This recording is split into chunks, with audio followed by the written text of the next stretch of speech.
So good morning guys. तो चलिए start करते हैं आज के यानी कि 5 अक्टूबर के इंपॉर्टेंट करंट अफेयर्स को। तो एक बार फिर हमारा इंपॉर्टेंट प्रश्न आ गया कि Alain Aspect, John F Clauser और एंटोन जेलिंगर ने संयुक्त रूप से किस क्षेत्र में नोबेल पुरस्कार जीता है। इस बार प्रश्न उल्टा करके पूछ लिया गया, नाम दे दिया और पूछ लिया किस फील्ड में जीता इन्होंने। तो आंसर होगा भौतिकी में, फिजिक्स का। तो इन तीनों को फिजिक्स के नोबेल पुरस्कार के लिए चुना गया है। क्या नाम है इनके? Alain Aspect, John F Clauser और एंटोन जेलिंगर। तो उन्होंने उलझे हुए फोटोनों के प्रयोग के लिए, बेल असमानताओं के उल्लंघन की स्थापना और अग्रणी क्वांटम इंफॉर्मेशन साइंस के लिए यह पुरस्कार जीता है।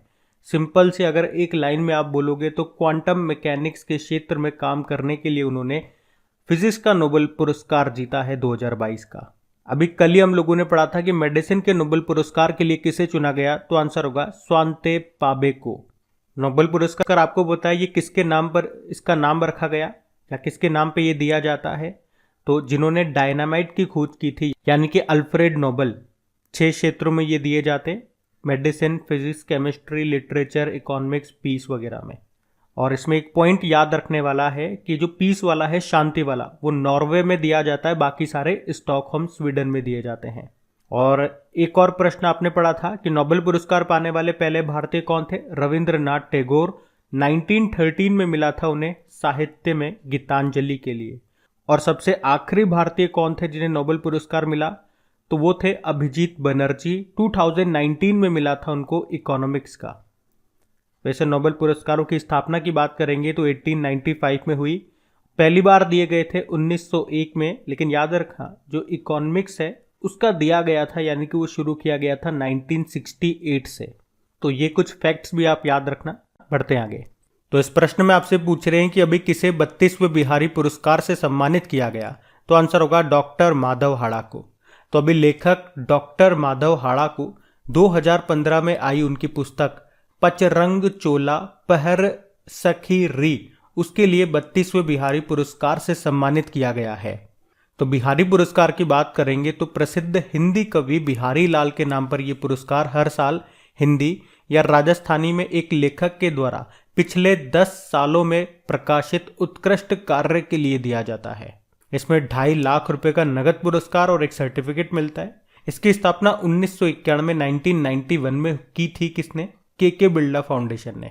आप जानते हो अभी 31वां व्यास सम्मान मिला था डॉक्टर असगर वजाहत को महाबली के लिए, और 31वां सरस्वती सम्मान मिला था प्रोफेसर रामदरस मिश्र को मैं तो यहाँ हूँ के लिए। और हिंदी का साहित्य अकादमी पुरस्कार 2021 के लिए चुना गया था दया प्रकाश सिन्हा को, और अंग्रेजी के लिए नमिता गोखले को।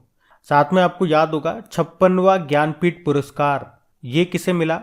नीलमणि फूकन को। और 57वां ज्ञानपीठ पुरस्कार के लिए चुना गया था दामोदर मावजो को। ये नाम भी इंपॉर्टेंट है, याद रखना इनको भी। बढ़ते आगे। और हाँ गाइस, जैसा कि आप लोगों को बोला था हम प्रीवियस ईयर एग्जाम क्वेश्चंस की सीरीज स्टार्ट करेंगे, लेकिन बीच में कुछ समस्याओं के कारण उसे स्टार्ट नहीं कर पाए।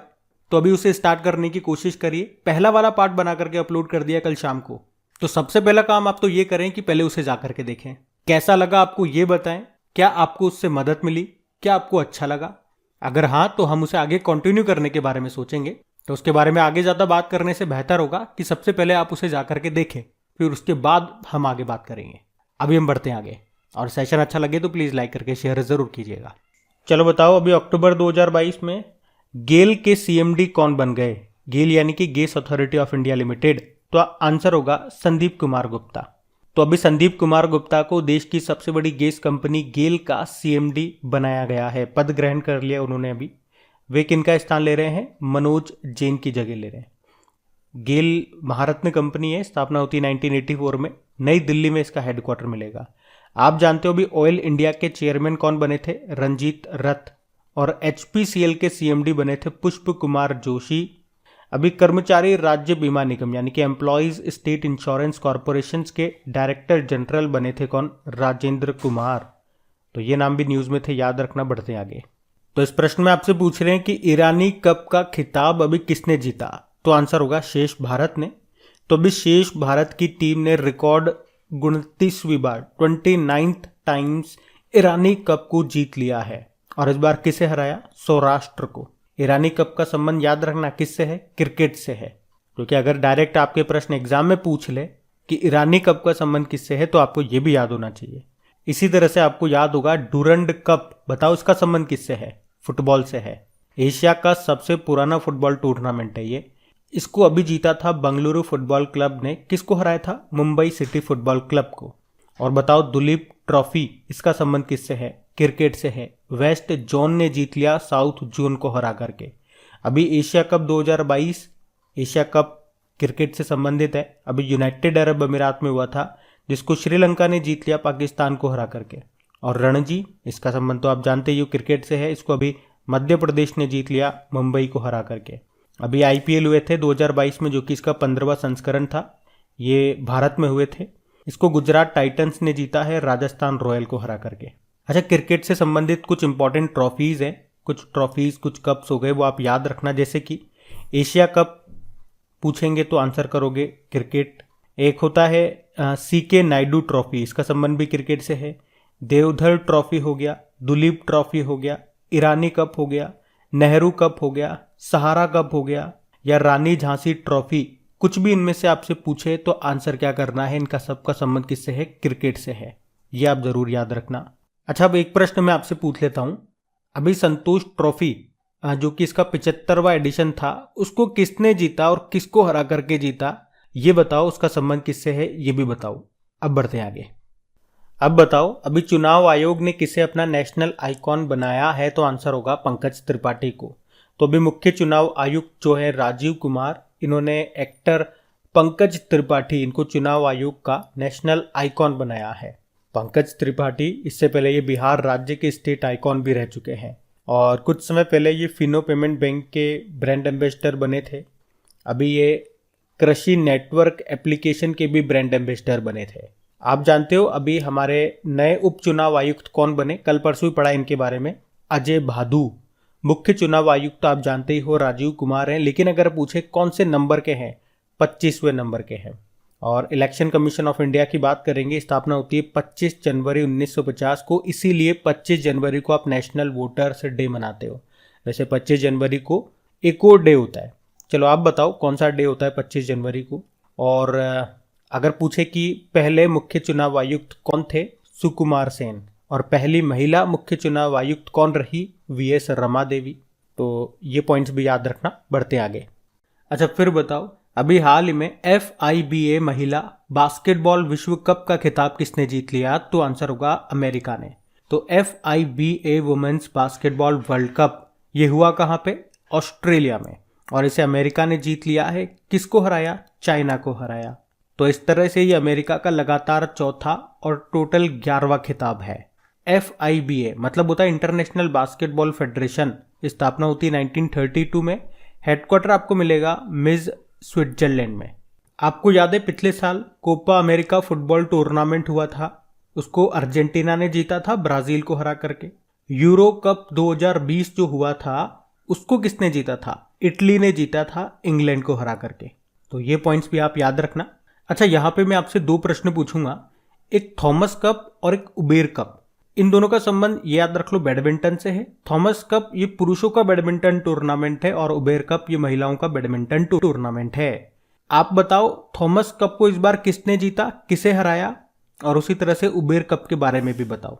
कई बार हम लोग पढ़ चुके हैं, इंपॉर्टेंट प्रश्न है, देखते हैं आप में से कितनों को याद है। बढ़ते हैं आगे। बताइए, अभी हाल ही में किस भारतीय अमेरिकी को अमेरिका में लाइफ टाइम अचीवमेंट अवार्ड से सम्मानित किया गया? तो आंसर होगा डॉक्टर विवेक लाल को।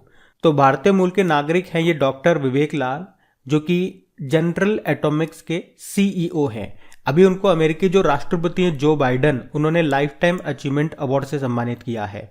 उन्हें उनके बेहतर कार्यों के लिए ये सम्मान मिला है। आप जानते हो सृष्टि बख्शी के बारे में, भारतीय महिला अधिकार कार्यकर्ता है। अभी चेंज मेकर पुरस्कार जीता इन्होंने।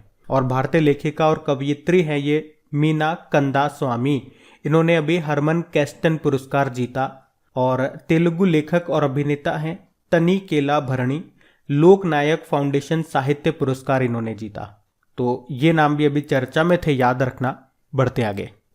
फिर आप बताइए, अभी हाल ही में किसे कनाडा में ग्लोबल इंडियन अवार्ड से सम्मानित किया गया? तो आंसर होगा अनिल अग्रवाल को। तो कनाडा इंडिया फाउंडेशन ने अपने 15वें वार्षिक समारोह में वेदांता के चेयरमैन अनिल अग्रवाल को ग्लोबल इंडियन अवार्ड से सम्मानित किया है। इसी तरह से प्रोफेसर कौशिक राजशेखर का नाम आपको याद होगा, वैश्विक ऊर्जा पुरस्कार 2022 इन्होंने जीता था। और केपी कुमारन, ये मलयालम फिल्म निर्माता हैं, इन्हें अभी केरल का सर्वोच्च फिल्म पुरस्कार मिला था जिसको क्या बोलते हैं, जेसी डैनियल पुरस्कार। और तनुजा नेसारी का नाम भी सुना होगा आपने। ब्रिटेन की संसद ने तनुजा नेसारी को अभी आयुर्वेद रत्न पुरस्कार से सम्मानित जो किया था। कनाडा से आपको याद आएगा, अभी कनाडा ने अपनी एक सड़क का नाम AR रहमान के नाम पे रखा। आपको याद है अभी 65 नंबर की राष्ट्रमंडल संसदीय सम्मेलन ये कहाँ पे हुआ था, कनाडा में हुआ था, कनाडा के हैलिफैक्स में। और आप जानते हो फीफा वर्ल्ड कप 2022 वाले थे तो कतर दोहा में हो जाएंगे इस बार। 2026 वाले कहाँ पे होंगे, अमेरिका, मैक्सिको और कनाडा में होंगे। और अभी एक US कनाडाई लेखिका का नाम न्यूज में था, उनका नाम है रूथ ओजेकी। क्यों न्यूज में था, क्योंकि इन्होंने अपने novel the book of form and emptiness के लिए महिला फिक्शन पुरस्कार जीता था। तो ये नाम भी याद रखना, बढ़ते आगे। चलो बताओ, हाल ही में भारतीय अमेरिकी चैम्बर्स ऑफ कॉमर्स के राष्ट्रीय अध्यक्ष के रूप में किसे नियुक्त किया गया? तो आंसर होगा ललित भसीन को। तो अभी ललित भसीन को Indian American chambers of commerce का राष्ट्रीय अध्यक्ष नियुक्त किया गया। और इस तरह से ललित भसीन ये इंडियन अमेरिकी चैम्बर्स ऑफ कॉमर्स के 54वें राष्ट्रीय अध्यक्ष बने हैं। भारतीय अमेरिकी चैम्बर्स ऑफ कॉमर्स, इसका हेडक्वार्टर आपको मुंबई में मिलेगा। इसका उद्देश्य क्या है? भारत और अमेरिका के व्यापार और वाणिज्य को बढ़ावा देना। अभी रेलटेल के CMD बने थे कौन? संजय कुमार। ICMR के डायरेक्टर जनरल कौन बने? डॉक्टर राजीव बहल। ICMR मतलब Indian council of medical research. और अभी CSIR की पहली महिला डायरेक्टर जनरल कौन बनी थी? नल्ला थम्बी कलाई सेल्वी। यहाँ पे CSIR का मतलब क्या हो गया? Council of scientific and industrial research. ये भी याद रखना, बढ़ते आगे। चलो फिर बताओ, हाल ही में राष्ट्रपति द्रौपदी मुर्मू ने किस नाम से महिला उद्यमियों के लिए स्टार्टअप प्लेटफॉर्म को लॉन्च किया? तो आंसर होगा हर स्टार्ट। तो अभी राष्ट्रपति द्रौपदी मुर्मू जी ने अहमदाबाद में महिला उद्यमियों के लिए गुजरात यूनिवर्सिटी के स्टार्टअप प्लेटफॉर्म हर स्टार्ट को लॉन्च किया है, जिसका उद्देश्य क्या है? महिलाओं के नेतृत्व वाले स्टार्टअप्स को सपोर्ट करना। ये प्लेटफॉर्म महिला उद्यमियों के नवाचार यानी कि उनके इनोवेशन और स्टार्टअप प्रयासों को बढ़ावा देगा और उन्हें विभिन्न सरकारी और निजी उद्यमों से जोड़ने में मदद करेगा। तो अब बात करेंगे कल के वीडियो में पूछे गए प्रश्न के उत्तर की। तो कल के वीडियो में आपसे क्या पूछा था? ITBP के नए डायरेक्टर जनरल कौन बने? तो आंसर होगा अनीश दयाल सिंह। आप सभी ने प्रश्न का बिल्कुल सही उत्तर दिया है। और गाइज, इन सभी का क्विज बना करके अपलोड कर दिया गया आपकी क्रिक एग्जाम एप्लीकेशन पे। वहीं पे इनकी PDF भी आपको मिल जाएगी, जिसका लिंक आपको नीचे डिस्क्रिप्शन बॉक्स में मिलेगा। और देखो, क्विज आप जरूर लगाया करो, क्योंकि जब आप क्विज लगाओगे तो इन सभी क्वेश्चंस की आपकी अच्छे से प्रैक्टिस होगी, ताकि एग्जाम टाइम में इन सभी क्वेश्चंस को आप भूलो नहीं। और अपनी क्रिक एग्जाम एप्लीकेशन में एक अच्छा फीचर भी आपको मिलेगा लीडर बोर्ड का, जहां पे आप अपनी रैंक देख सकते हो। और अगर आप टॉप 10 के अंदर आते हो तो आप ही नहीं, सभी लोग आपको देख सकेंगे, आपके फ्रेंड्स, आपके फैमिली मेंबर सभी। जैसे कि कल की क्विज में कौन से स्टूडेंट टॉप 10 में रहे, तो आप देख सकते हो। आशुतोष, तो आदित्य सिंह, अंकित बर्मन, राहुल कुमार, रूपम झा, श्याम, तुषार, तृप्तिक, रेणु खपरी और लक्की। अब मैं ये नाम आपको क्यों दिखा रहा हूं, इनके नाम क्यों बोल रहा हूं? ताकि आप लोग थोड़े से मोटिवेट हो सको। आपकी भी कोशिश रहे कि यार मेरा भी नाम इस लिस्ट में आना चाहिए, कल के वीडियो में मेरा भी नाम बोला जाना चाहिए, सब लोग आपका नाम सुने। और यहाँ पे नाम कब आता है? जब कम समय लेकर के आप ज्यादा क्वेश्चन राइट करते हो। अब अगर आप ऐसा सोचोगे तो फायदा क्या होगा? भले ही यहाँ पे नाम आए ना आए, उससे फर्क नहीं पड़ता, लेकिन उस लालच में आपके क्वेश्चन को स्पीड से रीड करने की जो हैबिट है वो बनेगी। आपका कंसंट्रेशन लेवल बढ़ेगा कि एक ही बार में क्वेश्चन को मुझे समझना है और उसका आंसर लगाना है, क्योंकि यही तो वो चीज है जो एग्जाम में आपको दूसरों से आगे रखती है। वरना पेपर तो सबको आता है, लेकिन कम समय में जो ज्यादा से ज्यादा क्वेश्चन सही करता है वही बाजी मार ले जाता है। तो बस हम यही चाहते हैं कि कम से कम समय लेकर के आप ज्यादा से ज्यादा क्वेश्चन राइट करो। अब आप कोशिश करना, लिंक आपको मिलेगा डिस्क्रिप्शन बॉक्स में। और सेशन अच्छा लगा, मेहनत अच्छी लगी तो प्लीज वीडियो को लाइक जरूर कर देना, नहीं करा तो, और शेयर जरूर करना अपने दोस्तों के साथ में। अब ये रहा आज का आपका होमवर्क प्रश्न।